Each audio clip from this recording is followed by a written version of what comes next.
welcome, Brenda. Hi, I'm so glad to be here.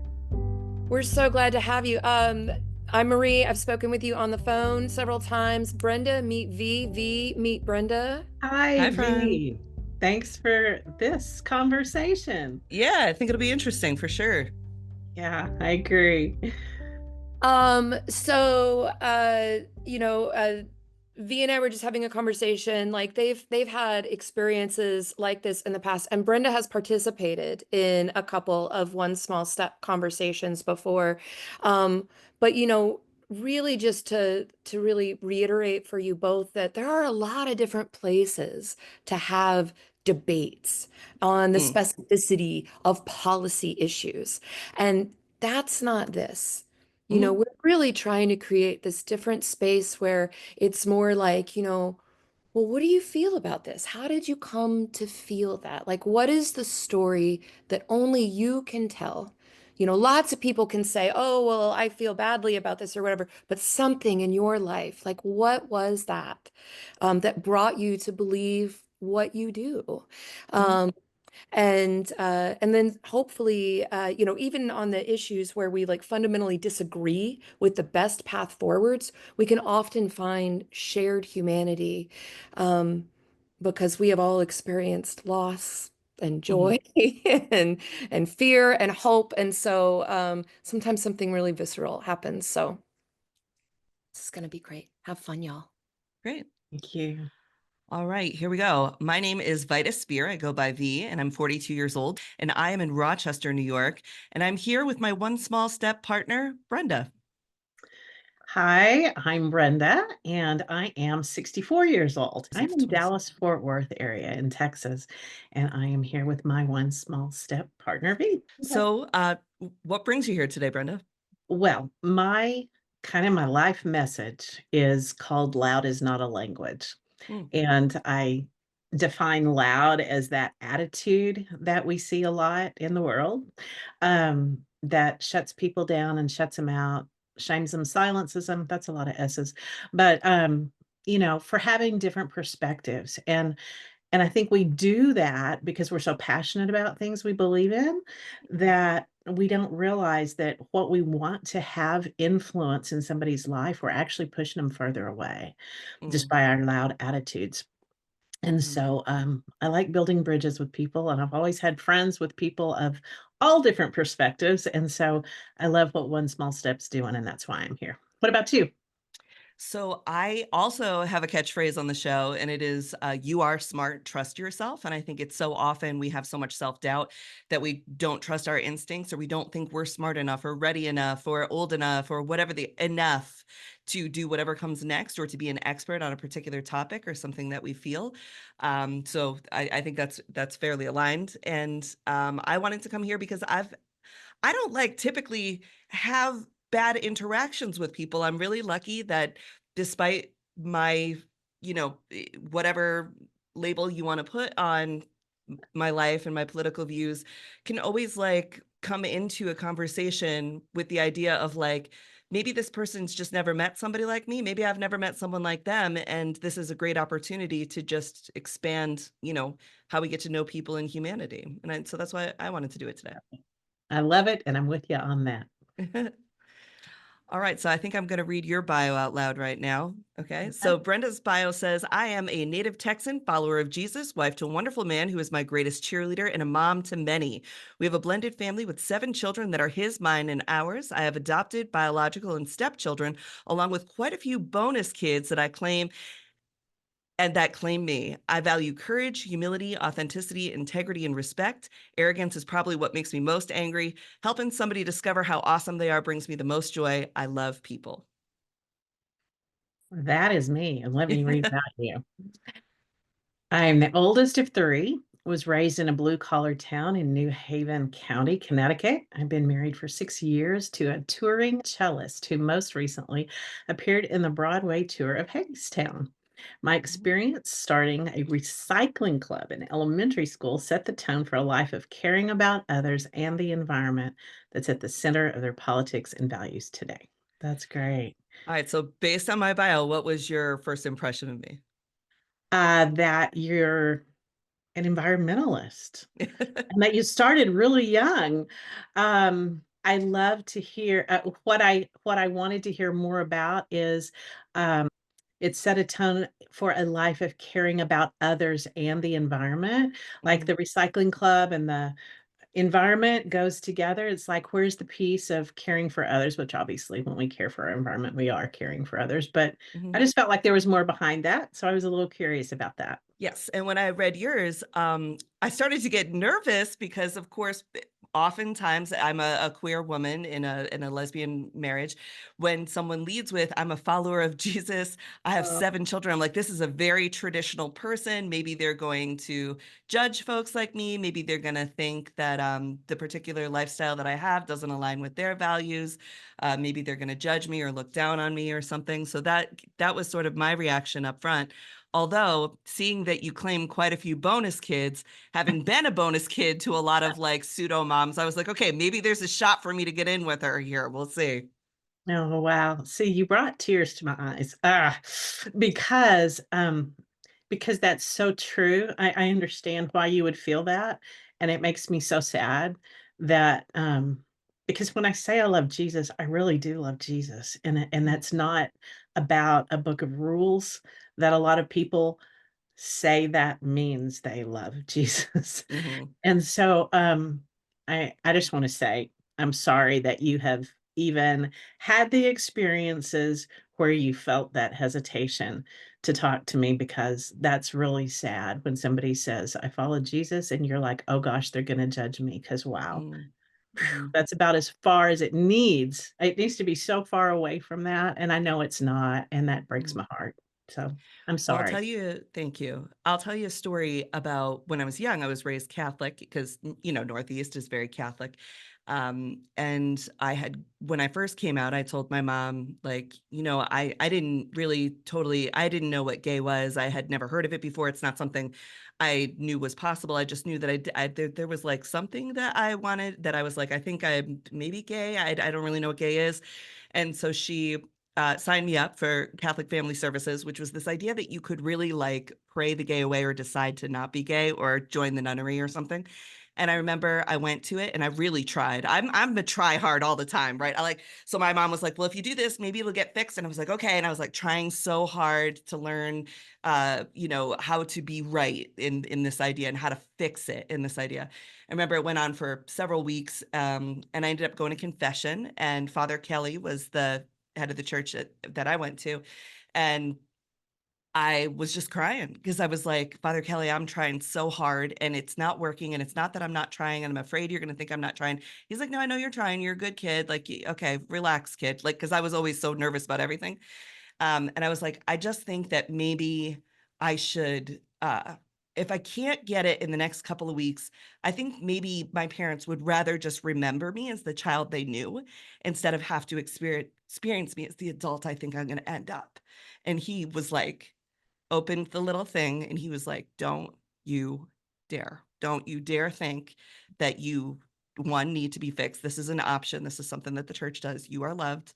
You are a good kid. You're a very nervous kid, but we can't think like that, right? So now what you're telling me is you're thinking about maybe you don't want to be alive anymore. And I was like, yeah. And he was like, he's like, I accept you. How about that right now? I'll accept you right now and I'll talk to your mom about it. And I was like, okay. And that man like really saved my life. So I had actually a quite good experience with the church and coming out better than I had with a lot of other people. But throughout the rest of my life after that experience, it got harder with people who didn't maybe have a Father Kelly in their life to teach them that somebody was, you know, worth living and worth loving, even if they weren't what your idea of right was. Wow. Well, I love Father Kelly, and I'm thankful for him. Yeah, I think that it's really, made me sad when I heard you say that you just wanted to get fixed, Hmm. because I think that we too often look at each other, look at people, whatever the situation is, and we think they're a problem to solve Mm, instead of a person to love. And really, it's only like, we are every single one of us transformed so much more by who we love than anything else, and so, I love it that Father Kelly loved you. And Well, I want to, so to put it back to you, you have 7 children, blended family, lots of bonus kids.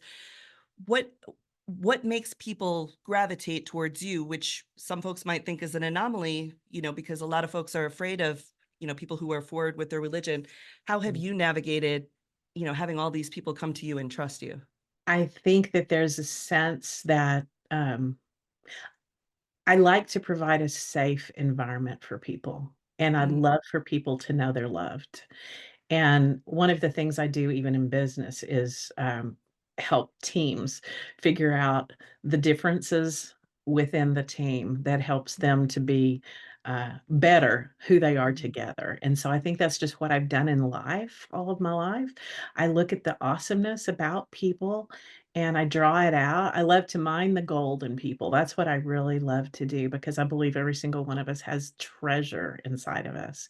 And so I mhm, think when people do that with you, mhm, like if somebody comes up to you and they genuinely love you, you feel the authenticity and you feel the safeness, and they're calling out what's great about you. I mean, who doesn't want to be in a relationship with that? I do. Do you think it's difficult to interact with other folks, in Texas, right, which has some really strict right-wing laws, or within the church or within your community who maybe aren't as welcoming as you? Like, how do you navigate that space? Well, I've got people who don't like me on all sides. So, Mhm, and I've got people who do on all sides. So, it's a win-win. Um, there are people who have strong convictions that political issues are spiritual issues, and I disagree with that. mm, And mhm, so that has not made me some friends within the church world. Um, and then I've had some challenges with others who, um, I have friends, I have family who are in relationships that are gay relationships that are married and I love them dearly and we're friends and we're family too, by the way. mhm, And so, a lot of times they wish that I would stand up and speak out for who they are and I'm mhm, like, "Well, those are your convictions, and that's for you to stand up and speak out for. I'll stand up for you because I love you, mhm, but, you're the one that stands up for your convictions, and I'll stand up for mine, and we'll stand up for each other in relationship and love mhm. each other really well through all the differences." So, I don't know if that answered your question or not. Yeah, it surely does. I think a lot, though, about the crossover between major political movements and the idea of religious broadly, right? So, like when we think about the women's suffrage movement, a lot of that came out of the Quakers of Western New York. Or when we think about the civil rights movement, Dr. King was a Baptist preacher. I do think there is like a big crossover between politics and religion when it comes to advancing humanity that a lot of folks, I think rightly right now, feel stuck up against because there's not like the establishment that's so clear and then a counter movement, maybe the way there was in like the 60s and 70s. And now it's kind of like, you might look at some of the stuff that, let's say, Donald Trump does and say, well, is that in line with a counter movement that perpetuates humanity? Is that in line with Christian values? Or can we pick and choose? Can we separate the art from the artist? And for me, sometimes it's no, we can't separate, um, some of the convictions that somebody has when it comes to politics from the way they claim to be religiously. No, I totally agree. I agree with that. I agree 100% with that. What do you think influenced your like personal political beliefs the most? Like, did you have a moment as an adult where you were like, hey, I think this is where I'm going. This is where I feel I most fit in? Well, first of all, I'm not a terribly political person. Mhm. I'm more of a I love, faith, family, friends, West Texas sunsets, and great coffee. I mean, I love that. And the other issues I vote, of course, right? But Mhm. I'm just not a political activist, and Mhm. I'd love to hear more about you on that subject, but I think that for my personal beliefs, what influenced me the most is probably my dad, who Mm. actually for a lot of my from 12 to 18, we didn't even speak. Mm. Um, but the years before and the years that were restored after, helped me see who he was. And he was he was someone who grew up in extreme poverty, who was given a pair of shoes by a dentist and decided when he grew up he was going to be a dentist, and he did. And he just he put his mind to things and he did them, and he loved people so big, Mm, in all walks of life. And I think that that probably personally has been what has influenced me the most. mm. Um, but yeah, please tell me about you. I would love to know, personally or politically or both, right? I would love to know So about you. for me, unfortunately, like my mere existence is political now, right? Everybody has an idea about gay people, what rights they should or shouldn't have, what type of inherent rights their marriages should or shouldn't have. So every single day, I don't get the sort of like option to opt out of being political because my very existence has been made political. Um, I got my early ideas about politics from my dad, who was a military contractor. And we come from a deeply patriotic military type family. And I, was little during the Desert Storm Wars. And it was my first week in college in New York City when 9/11 happened. And so I have had this like very front row seat to what patriotism from the 90s and early 2000s was versus what it's become now. And I still believe myself to be a deeply patriotic person. I mean, like, this is my office, right? Like, I love it. I love it it's so very much. that Like, way. And I think I tend to look at political figures as deeply human figures and not these like, folks up on a pedestal who were omnipotent and they knew everything. I'm like, I don't think so. I think they were human people making human decisions a lot of the time. And that brings me a lot of peace. I started off as a Republican, which I had to explain to Obama one time to his face when we were making a TikTok together. And he was like, well, you voted for me, right? And I was like, no, sir. I I was like 19 and my dad took me and we voted for, of course, John McCain, because that was like my dad's hero type person. And then the next time I was working for Mitt Romney as a caterer for the 2012 RNC, and I just really thought he was great because when he was governor of Massachusetts, he was the first governor to sign in gay marriage. And that was like, I was a single issue voter. I wanted to vote at, I think it was like 20, well, what was I, like 25 at that time or something, that I really wanted gay marriage to be legal. And so we did that, and I voted for Romney. And I remember being backstage one time, and this is when I sort of switched from Republican to Democrat. And Romney was asking the catering staff, like, are you going to vote for me? And I was like, yes. And I told him because of the gay marriage thing. And he was like, yeah, I don't know why people are so bothered, why they want to be involved in other people's bedrooms. That's just not something I want to spend my 8 years dealing with. So I don't want to deal with it. I thought that was great. And then he went on stage and he said the exact opposite, right? Because he had to kind of appease the Tea Party. And I was devastated because I'd really believed him. And then, you start to learn from politics how they all play the game behind the scenes.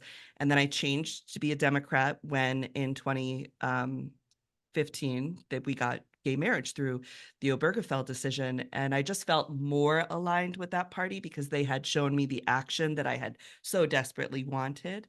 Um, but I think that there are issues in the Democratic Party, just the same as there were in the Republican Party.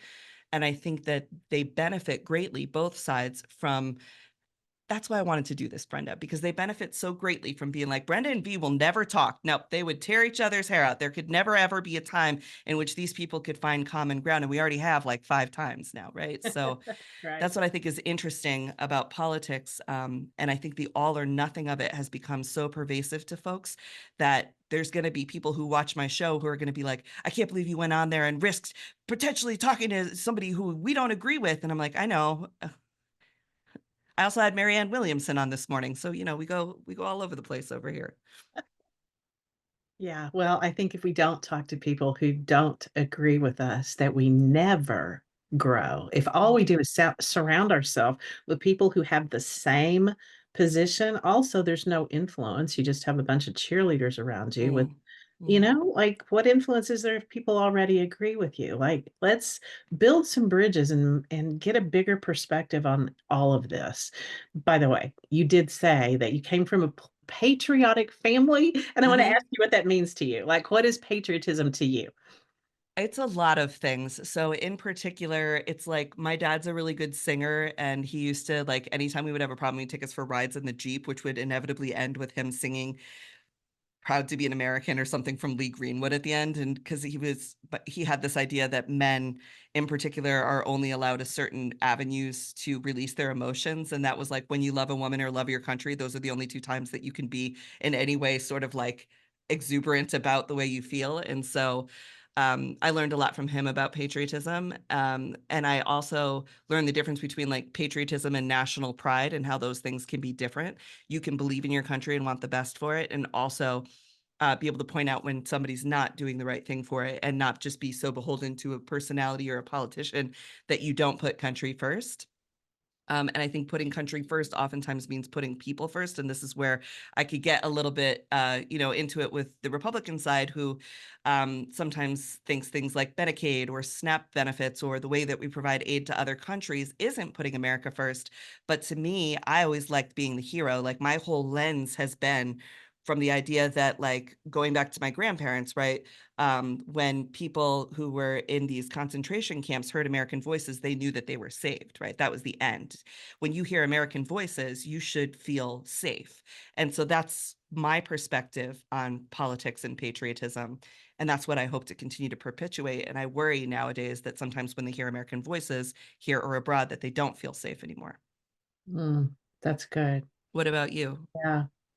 Well, patriotism, a lot of that goes back to my dad as well. He was extremely patriotic. I remember the songs. I remember Mhm. all of that. I remember tears in his eyes, which I never saw that I would see when Mhm. he was singing those songs. Um, and I guess to me, it means loving your country, but not to the, well, I don't think love is ever being blind to the faults of it. Mm. So loving your country and in the way that you see, you can help make it better to do that. I actually think this that we're doing is one of those ways. So from this conversation, I know I'm gonna, like, call my wife and my friends and be like, I met the most lovely lady from Texas today. How will having a conversation with me sort of like change the way you feel maybe about the way that religion and politics intersect, or about the way we reach out to people? I think more than change it, it will affirm the importance of it, V. I Hmm. feel like I feel like I'd love to sit down and have a cup of coffee with you when we're not being recorded. And I know. Well, you can. They'll give I you my just, phone number. They have it. okay, I we'll talk to have people to. all day. That's my job. No, I would love, yeah, I would love to get to know you better. And I feel like that is one of the things that, I mean, you have affirmed that to me today Mhm. because I didn't know. I never know when I get on one of these conversations how it's going to go. And it's another person that's a beautiful human that has a lot of gold inside of him. And I've seen that today. And I appreciate that. And I thank you for like sharing so much of who you are with me today. So I don't know. Does that answer your question? Yes, absolutely. Um, my other question is, we talked about first impressions when we read each other's bio, but when my background came up, right, and knowing just what you knew about me, was any of this a surprise to you, that this is like the kind of stuff that someone with my bio surrounds themselves with? Oh, no, but you know what? It wasn't a surprise to me. I loved it that I saw Lincoln back there. I love your Hmm. smiley cup. And that eagle, I will have to take a picture and send you the door knocker on my Oh, front right on. door. Yeah. Looks almost exactly like that. Yeah. And it was on my husband's great-great-grandfather's house or something like that. So Wow. I'm like, wow, already we have an eagle in common, you know? I know. Um, so no, it didn't surprise me because I didn't really have any I Preconceived. don't ever really have any preconceived ideas. My main concern is that we connect. Right. Right. Yeah, Um, of so all the kids that you have, do they share your political and religious oh, beliefs too? goodness, Or is no, there, goodness, no, they no. don't? How do you handle No, that? not all of them, my goodness. So I had 3, my husband had 2 when we got married, we've had 2 together. We have 12 grandchildren, I have 1 Wow. great grandbaby. I cannot believe that, that's ridiculous. And Wow. Yeah. wonderful, ridiculous and wonderful. But so yeah, we've got all different perspectives, like from way far left to way far right. And Thanksgiving is fun. No, we do love each other, and we, Mhm. for a lot of our gatherings, we just choose to leave those differences out and love each other and have fun together. Mhm. And then some of them like to blow up things by dropping a bomb and seeing what'll happen, you know? So, How do um, you navigate that, like, when there is a disagreement with people, at the holiday? I listen and I ask questions. Mhm. Yeah. I listen for what I usually try to listen for why they did it, Mm, um, why they started it, and then I ask what's important to them about that, and then I really listen because I really care. mm.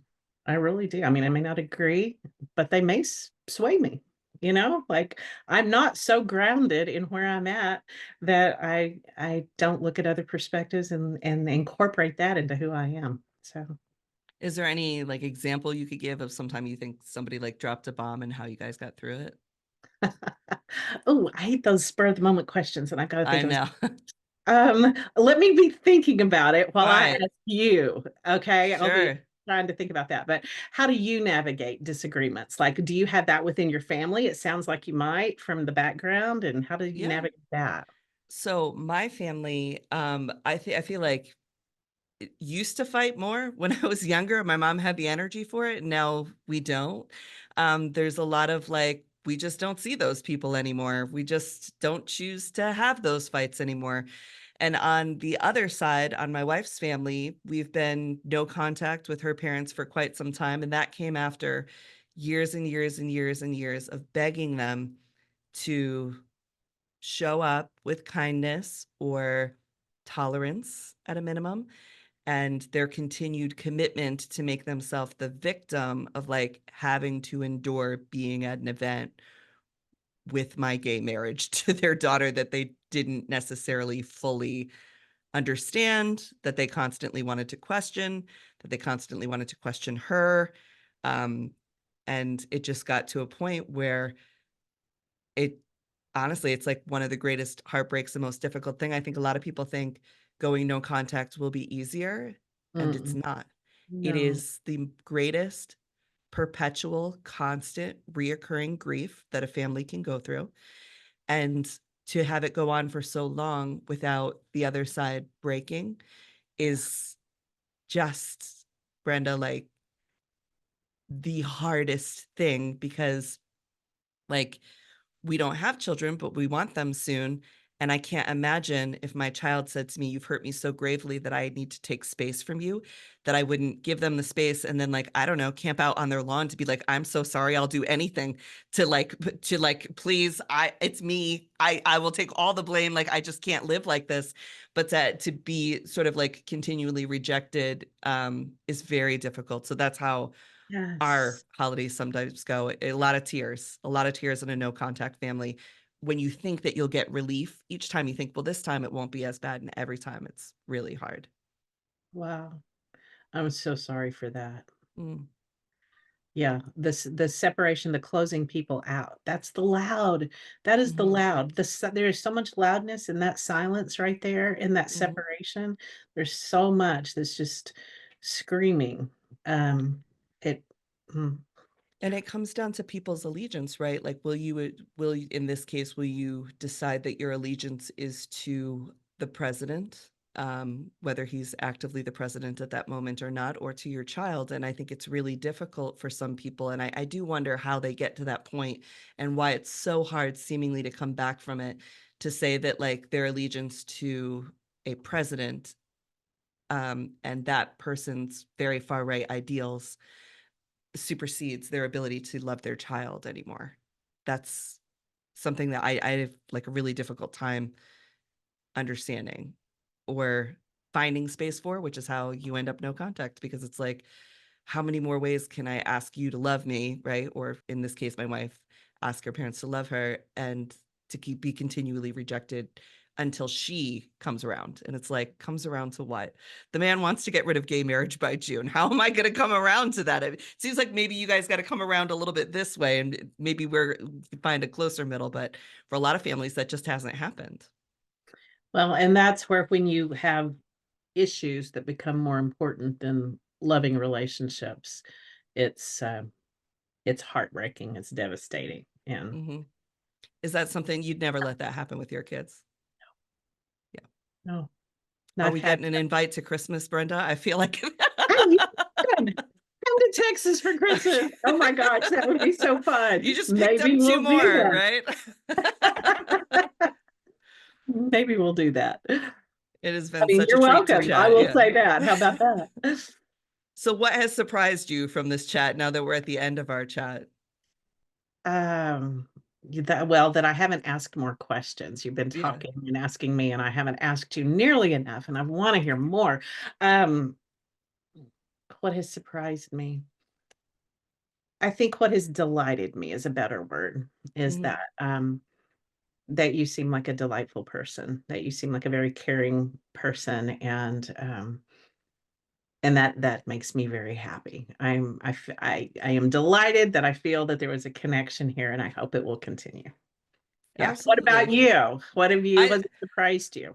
I gotta tell you, it might be like another arrow in the quiver today to be like, I'm this nice lady Brenda who has, fairly conservative and Jesus forward values, also understands that you don't abandon your children for a president. So I feel like I've got one more example of not being crazy, and that is a huge gift to me because sometimes you can feel so alone with not knowing that many people who you think are on the opposite side of the aisle of you, be that for religion or politics or just like lifestyle or anything. But there are these universal truths that we need to continue to remind each other of, which are like, no, you love your family more than anything and your children more than anything. And politics comes and goes. And what we want to do is make sure that we're presenting like the best, safest America. We all both agreed on that. Um, Yes, we did. and so I feel really sort of like lightened by that Uh, the times in which we see so much hate online or we see so much resistance and grief in our real lives are maybe there's not as much more of that out there. Maybe there's a lot more good out there, and we should be trying to build that together as a society, as opposed to trying to assume that everybody is, as hateful as the most hateful person we've ever met. yes, I think we honestly do have so much more. People in general have so Mhm. much more in common than they have different, and we just need to take the time to talk about these things instead of keeping that us and them mentality. Mhm. Let's get to know each other before we make those assumptions. So, wow, That's this it. has That's been it for a me and joy. Brenda, who are starting a new podcast next week where we help you with your family. Thank you very much, Brenda. It's been a pleasure to get to chat with you. And your family's very lucky to have you. You just seem like such a bright light, keeping everybody together. And that's what we need out here, more of that. Well, it's been a joy to meet you, and I look forward to connecting with you again. Yeah, absolutely. Yeah, yeah. Okay. Well, all the best to you. You too. Bye bye. See you Christmas. Yeah, see you at Christmas. And, might give you my mother-in-law's phone number, give her a little call. Be like, hey, woman to woman in the peer group, knock it off. Okay, we'll see you. Bye bye.